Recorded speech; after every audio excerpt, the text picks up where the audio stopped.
जय श्री राधे कृष्ण। मित्रों, इस पवित्र और प्रेरणादायक यात्रा में आपका हार्दिक स्वागत है। हे श्री कृष्ण, जो भी भक्त आज इस अमृतमयी वाणी को सुन रहे हैं, उनके जीवन में आपकी कृपा सदा बनी रहे, उनके हर दुख, हर कठिनाई दूर हो और उनका मन सदा शांति, प्रेम और आनंद से भरा रहे। तो दोस्तों, बिना किसी देरी के आइए श्री कृष्ण के अमर उपदेशों और जीवन की गहन सीखों की इस अद्भुत यात्रा को शुरू करें। आज हम एक ऐसी यात्रा पर निकलेंगे जो न केवल आपके मन को प्रेरित करेगी, बल्कि आपके जीवन को एक नई दिशा देगी। इस वीडियो में हम कहानियों, उपदेशों और व्यावहारिक सलाह के माध्यम से जीवन के सत्य को समझेंगे। जय श्री कृष्ण।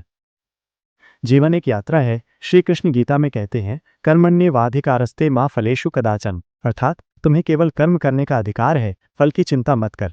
दोस्तों, जीवन एक ऐसी यात्रा है जहां हर कदम पर हमें कर्म करने की जरूरत है, लेकिन कर्म करते समय मन में ये विश्वास होना चाहिए कि हर मुसीबत, हर सुख दुख, हर चुनौती के पीछे परमात्मा की कोई योजना छिपी है।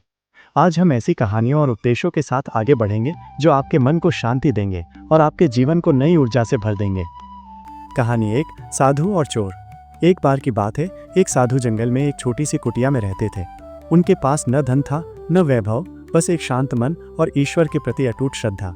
एक रात एक चोर उनकी कुटिया में घुस आया। उसने साधु का सारा सामान -1 पुराना कंबल, 1 लोटा और कुछ बर्तन लूट लिए। साधु जाग गए, लेकिन उन्होंने चोर को रोकने की बजाय मुस्कुराकर कहा, भाई, तुमने मेरा सब ले लिया, लेकिन मेरी शांति नहीं ले सके। वो मेरे मन में है और उसे कोई नहीं चुरा सकता। चोर ये सुनकर स्तब्ध रह गया। उसने सोचा, इस साधु के पास कुछ नहीं, फिर भी ये इतना खुश क्यों है। वो साधु के चरणों में गिर पड़ा और बोला, मुझे भी ऐसी शांति चाहिए, मुझे रास्ता दिखाइए। साधु ने कहा, शांति बाहर नहीं, तुम्हारे भीतर है। लोभ, क्रोध और अहंकार को छोड़ दो, ईश्वर पर भरोसा करो और कर्म के रास्ते पर चलो। चोर ने उसी दिन से लूटपाट छोड़ दी और साधु बन गया।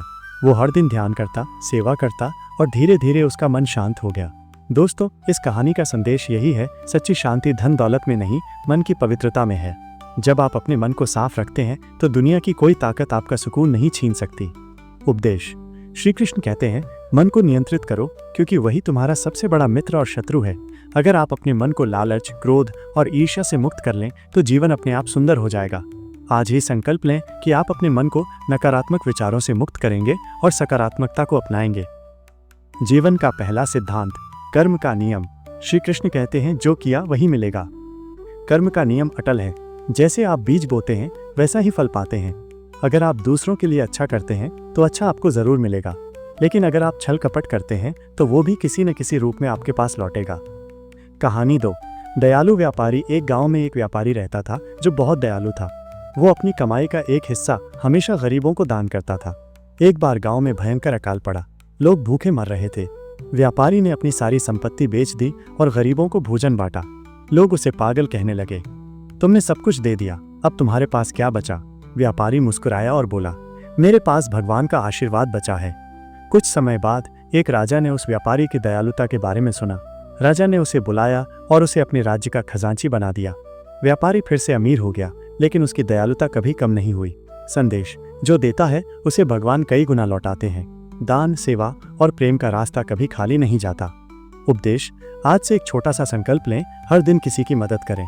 चाहे वो एक मुस्कान हो, एक दुआ हो या छोटा सा दान, भगवान उसका हिसाब रखते हैं।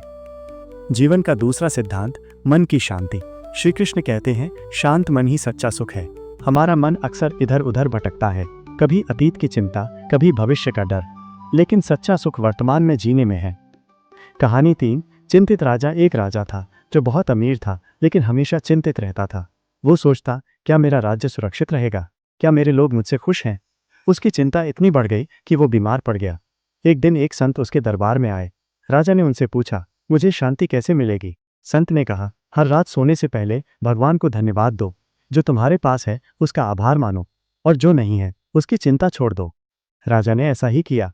हर रात वो अपने सुख, अपने परिवार, अपने राज्य के लिए भगवान को धन्यवाद देने लगा।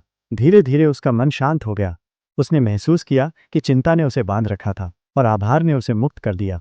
उपदेश, आज से हर दिन 5 मिनट निकालें। अपनी डायरी में लिखें कि आप आज किन चीज़ों के लिए आभारी हैं।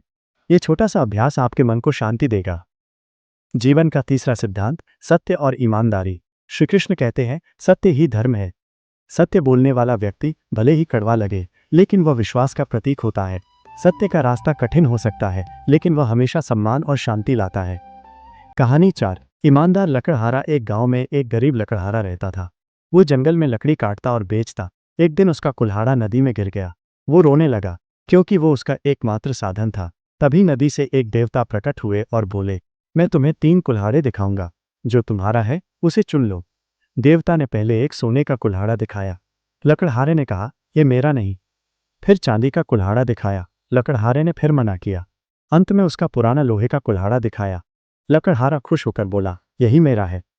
देवता उसकी ईमानदारी से प्रसन्न हुए और उसे तीनों कुल्हाड़े दे दिए। लकड़हारा अमीर हो गया, लेकिन उसकी ईमानदारी कभी नहीं बदली। संदेश: ईमानदारी सबसे बड़ा धन है। ये आपको वो देती है जो धन से नहीं खरीदा जा सकता, माइनस सम्मान और शांति। उपदेश: अपने जीवन में सत्य को अपनाएं। छोटी छोटी बातों में भी झूठ से बचें। सत्य आपको मजबूत बनाएगा। जीवन का चौथा सिद्धांत: संतोष। श्री कृष्ण कहते हैं, संतोषम परमम सुखम। संतोष ही सबसे बड़ा सुख है। जो हमारे पास है उसे अपनाने और उसमें खुशी ढूंढने की कला ही संतोष है। कहानी 5। लालची सेठ और संतुष्ट किसान। एक सेठ था जिसके पास अथाह धन था, लेकिन वो हमेशा और चाहता था। वो दिन रात धन कमाने की सोचता। उसी गांव में एक किसान था जो अपनी छोटी सी जमीन पर मेहनत करता और रात को अपने परिवार के साथ हंसता खेलता। सेठ ने किसान से पूछा, तुम इतने गरीब हो फिर भी इतने खुश कैसे? किसान बोला, मेरे पास मेरी मेहनत का फल, मेरा परिवार और भगवान का आशीर्वाद है। मुझे और क्या चाहिए? सेठ को ये बात समझ नहीं आई। एक रात वो सपने में भगवान से मिला। भगवान ने कहा, तुम्हारे पास सब है फिर भी तुम खाली हो। किसान के पास थोड़ा है फिर भी वो भरा हुआ है। यही संतोष का अंतर है। सेठ जागा और उसने अपनी संपत्ति का आधा हिस्सा दान कर दिया।